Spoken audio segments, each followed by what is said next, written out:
जो स्पीकर सामने स्पीच करता है उसे ये लगता है कि मैं बहुत बड़ी बात कर रहा हूँ, बहुत अच्छा बोल रहा हूँ, लेकिन उसका सही जजमेंट जो आखिरी कतार में बैठा हुआ बच्चा है या ऑडियंस में बैठा हुआ शख्स है, वही उसकी सही जजमेंट दे सकता है। या रब मुझे न माल न जाहो जलाल दे, या रब मुझे न माल न जाहो जलाल दे, 2 दिन के बाद रिस्क दे लेकिन हलाल दे।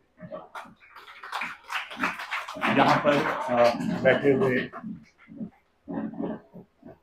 ग्लोबल सर्विसेज फाउंडेशन से आए हुए उनके मेंबरान, मेरे छोटे भाई डॉक्टर शायान साहब, अखियार साहब, डॉक्टर तासिर शरीफ साहब और इकरा इंटरनेशनल स्कूल के मैनेजिंग डायरेक्टर कोऑर्डिनेटर रिजवान साहब और बाकी जितने भी मेहमान यहाँ पर बैठे हुए हैं, तशरीफ फरमा है, आप सबको प्यार भरा सलाम, खुलूस भरा सलाम। बच्चों, मैं जानता हूँ कि स्पीचेस इंसान को बोर कर देती है और जो स्पीकर सामने स्पीच करता है उसे ये लगता है कि मैं बहुत बड़ी बात कर रहा हूँ, बहुत अच्छा बोल रहा हूँ, लेकिन उसका सही जजमेंट जो आखिरी कतार में बैठा हुआ बच्चा है या ऑडियंस में बैठा हुआ शख्स है, वही उसकी सही जजमेंट दे सकता है।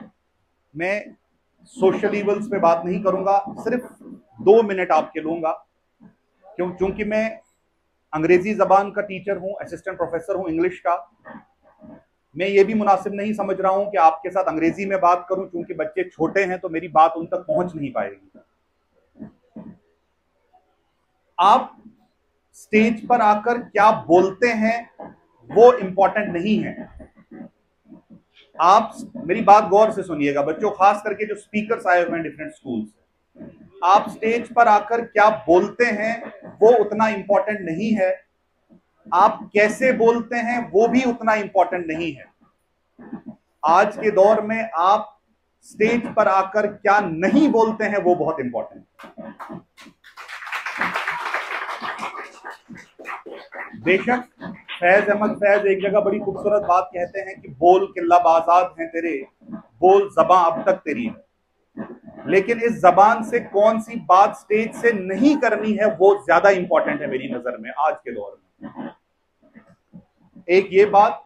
दूसरी इंपॉर्टेंट बात, आपसे कोई जबरदस्ती नहीं है कि आप उर्दू में बोलिए, आप हिंदी में बोलिए, आप इंग्लिश में बोलिए। मैं अपने दोनों जो मेरे छोटे भाई यहाँ पे जजेस थे, ये भी इस बात से इत्तेफाक रखेंगे कि ये जरूरी नहीं है कि आप अंग्रेजी में बात करिए, ये भी जरूरी नहीं है कि आप हिंदी या उर्दू में बात कीजिए। आप एक दूसरा कॉन्सेप्ट इसमें ला सकते हैं जिसे हम अंग्रेजी जबान में लैंग्वेज स्विचिंग कहते हैं या कोड स्विचिंग कहते हैं। आप अपनी आधी स्पीच अंग्रेजी में कीजिए, उसको स्विच कीजिए, बीच में उर्दू बोलिए, बीच में हिंदी बोलिए, बीच में सराजी, बदरवाही, कश्मीरी, डोगरी, जो आपकी मनपसंद स्पीच लैंग्वेज है आप उसको बीच में स्विच कर सकते हैं। तो ये कोई जबरदस्ती नहीं है।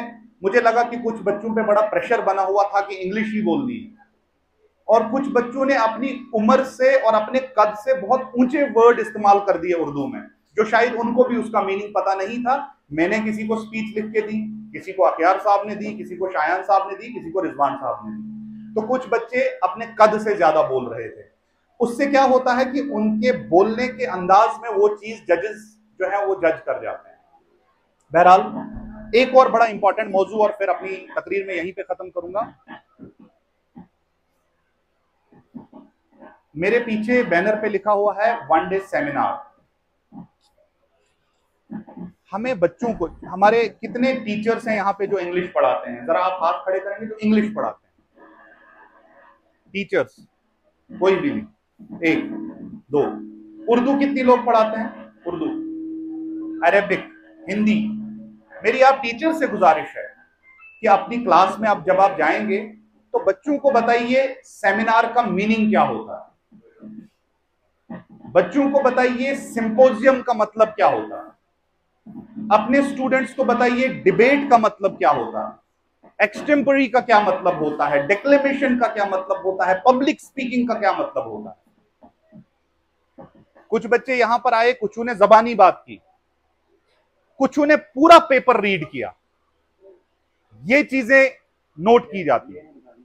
तो मेरी इल्तिजा है, क्योंकि ये बच्चे मासूम हैं, इन बच्चों को तो खबर नहीं है हम क्या करने जा रहे हैं, क्या बात करने जा रहे हैं, लेकिन बहिस्ते उस्ताद हम सब की ये ड्यूटी बनती है, चाहे हम अंग्रेजी पढ़ाएं, अरबिक पढ़ाएं, हिंदी पढ़ाएं, संस्कृत पढ़ाएं, उर्दू पढ़ाएं, कोई दूसरी जबान इस दुनिया की पढ़ाएं, लेकिन हमें अपने बच्चों को ये डिफरेंस जरूर बताना चाहिए। मुझे आप लोगों ने भी देखा होगा कि बोलते हैं आज डिबेट कंपटीशन है,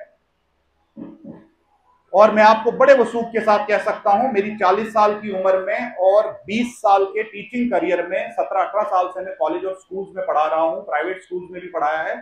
मैंने डोडा में सिर्फ 2 डिबेट कॉम्पिटिशन देखे हैं पिछले 18 सालों में, लेकिन न्यूज में आप हर तीसरे दिन बोलेंगे इंटरनेशनल, इकरा इंटरनेशनल में डिबेट हुआ, ग्रीन मॉडल में डिबेट हुआ, डिग्री कॉलेज में डिबेट हुआ। डिबेट यहां पर हुई ही नहीं है, और मेरी नजर में सिर्फ 2 बार हुई है, एक बार कम्युनिटी हॉल में और एक बार डिग्री कॉलेज में। तो मेरी टीचर साहिबान से बड़ी मौतबाना गुजारिश है कि बच्चों को सिंपोजियम, डिबेट, सेमिनार, इन चीजों पे डिफरेंस बताइएगा। और मैं बहुत बहुत मुबारकबाद पेश करता हूं ग्लोबल सर्विसेज फाउंडेशन के जो भी यहाँ पे मेंबरान आए हुए हैं, और खास तौर पे रिजवान साहब का। रिजवान साहब मेरे छोटे भाई हैं, लगभग 35 साल से इनके साथ घरेलू ताल्लुकात हैं। इन्होंने बहुत बार बुलाया मुझे कि आप हमारे प्रोग्राम्स में आइए, एनुअल डे पे आइए, लेकिन मैं आ नहीं पाया। उसके लिए माजरत, आज स्टेज से ऑन रिकॉर्ड बात कर रहा हूं।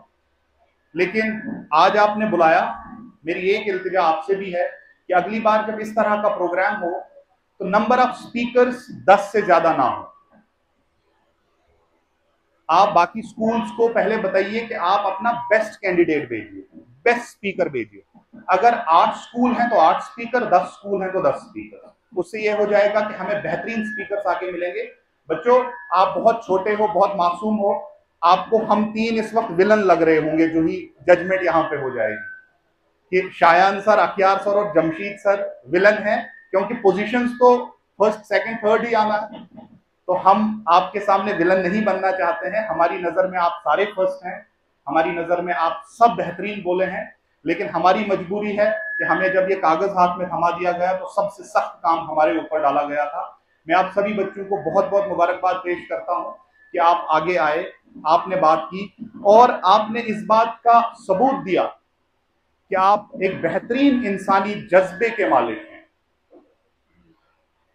आप एक बेहतरीन इंसानी जज्बे के मालिक हैं, वरना यहां पर हम लोग ज्यादातर, तीनों लोग हम डॉक्टरेट डिग्रीज हिंदुस्तान की बेहतरीन यूनिवर्सिटीज से हम लोग पढ़ के आए हैं, Aligarh Muslim University, Jammu University, Kashmir University. लेकिन वो शायर बड़ा खूब कहता है कि अगर हजारों डिग्रियां लेकर इल्म पर 10 तरस पाकर, हजारों डिग्रियां लेकर इल्म पर 10 तरस पाकर छलकते लफ्ज आंखों से न पढ़ पाओ तो जाहिल हो। तो एक बार आप सबका बहुत बहुत शुक्रगुजार हूं कि आपने हमें यहाँ मौका दिया। नन्हे बच्चों में आने का मौका हमें बड़ा कम मिलता है, क्योंकि हम जवान बच्चों के साथ ज्यादातर वक्त गुजारते हैं। आप सबका बहुत बहुत शुक्रिया। रिजवान साहब का खास तौर पर शुक्रिया, आपने हमें यहाँ पे बुलाया, बहुत बहुत शुक्रिया। आप सब आबाद रहें, शादाब रहें, जिंदाबाद रहें। वस्सलाम।